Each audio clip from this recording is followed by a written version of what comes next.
Hi everyone and welcome to my videos. If you're new here, my name is Gillian Killiner. I'm a registered dietitian. I have 24 years experience in the world of nutrition and I assist people in all aspects of diet and optimizing their health.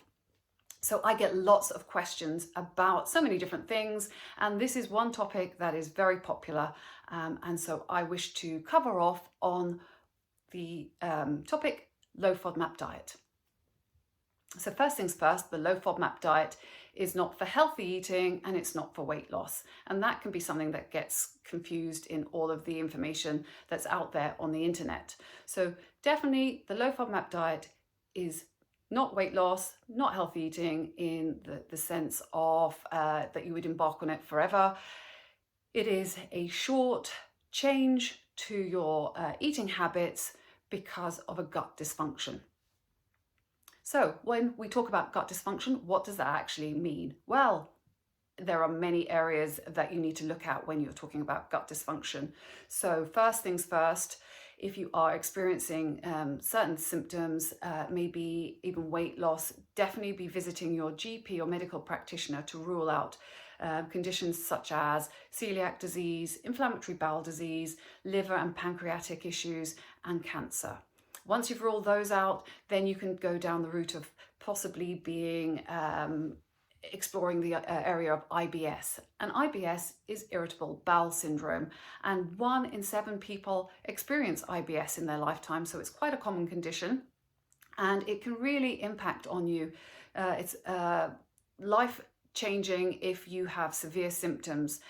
What can be the case with a lot of IBS patients that I see is that it starts to be very small at the beginning, some symptoms, maybe wind, some bloating. And these symptoms then progress and there'll be pain, maybe gurgling. Then there could be diarrhea, constipation, acid reflux, and they slowly but steadily, really make an impact on everyday life. So if you're experiencing symptoms like that, then it may be that the low FODMAP diet would be beneficial for you. So what is the low FODMAP diet? Well, the FODMAP name is an acronym for these fermenting short chain carbohydrates in our diets that they're poorly absorbed. And FODMAPs stands for fermenting oligosaccharides, disaccharides, monosaccharides, and polyols. So where do we find these FODMAPs? So oligosaccharides are found in your beans, your wheat, your onions, your disaccharides are your lactose, so milk. Your monosaccharides are your fructose, like honey, and then your polyols are some fruit sugars and also then your sugar-free products. But there are a wide range of other FODMAPs. They're just a few examples. So how did FODMAPs come about? Well, it was actually a team at Monash University around 10 years ago that developed the low FODMAP program, and it's been revolutionizing people's gut health over these years. And certainly in my practice, I went back to London and retrained in the low FODMAP program, and it has been an amazing tool for me to use with my patients. So what is the low FODMAP diet about? Well, it's a 3-stage process. First of all, you're going to be eliminating these fermenting foods. That can take anywhere from 6 weeks to 8 weeks to see improvements, but usually in and around the 2-week mark, you will see that your symptoms are reducing. I always make sure that people then stay on that program for a little bit longer before they start the next stage, which is the reintroduction stage.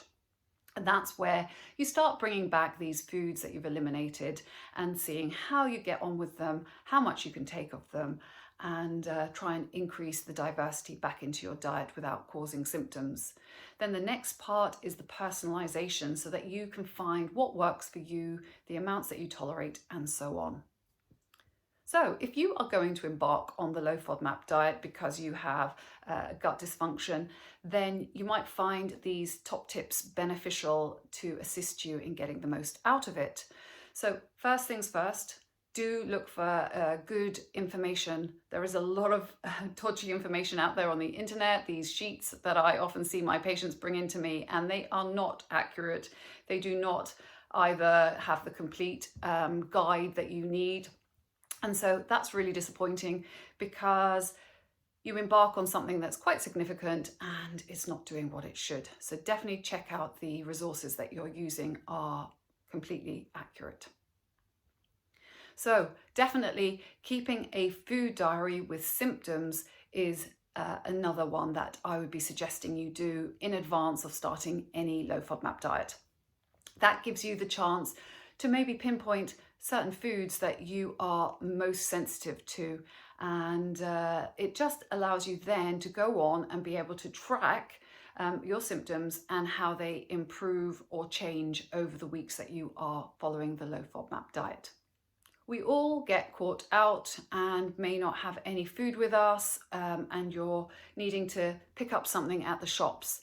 That is perfectly understandable, and it can be quite stressful. So what I suggest is look at the label that you are going to be wanting to select as a snack or a food choice, and really keep the ingredient that may be the FODMAP that you're concerned about to the least in the ingredients list. And that means it's at its lowest that you can get. And then hopefully it won't cause you too much bother, and then you really just have to move on from that and try and be prepared when you're out to bring some foods that you know will agree with you and that won't cause your symptoms to reappear.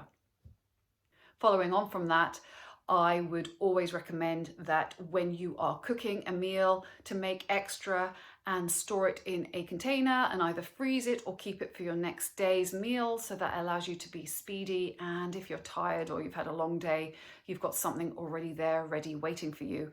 It can also be that you could bring it with you for a lunch, and so you don't have to think about the next day's meal for when you're at work.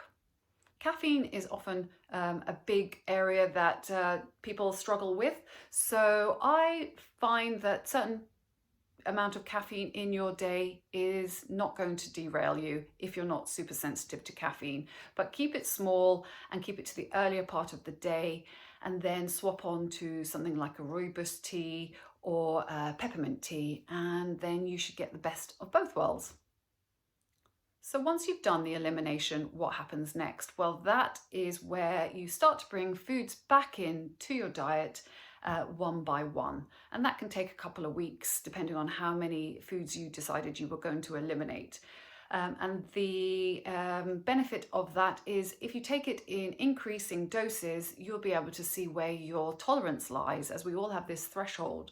And then once you've done a food choice, then you wait a couple of days and you bring in another food that you have on your elimination that you want to bring back in.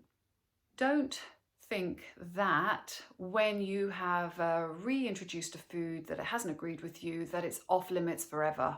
Thankfully, our gut function really is ever evolving. And once you have reduced your IBS symptoms and your good bacteria is in charge again, you will find that hopefully over time your stomach will be able to tolerate things that you didn't think you were originally going to be able to tolerate. So do keep re-challenging and ensuring that you are keeping as diverse a diet as possible.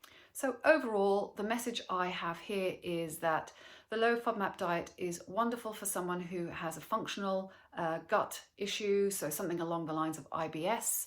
You can use the low FODMAP diet for other specific conditions, but I would always recommend a healthcare practitioner who's experienced in the low FODMAP diet to assist you with that. Once you have decided you're going to do it, prepare, get ready, have the foods in the house that you want to use, and then do not have any other stresses in your life at the time that you're doing your elimination.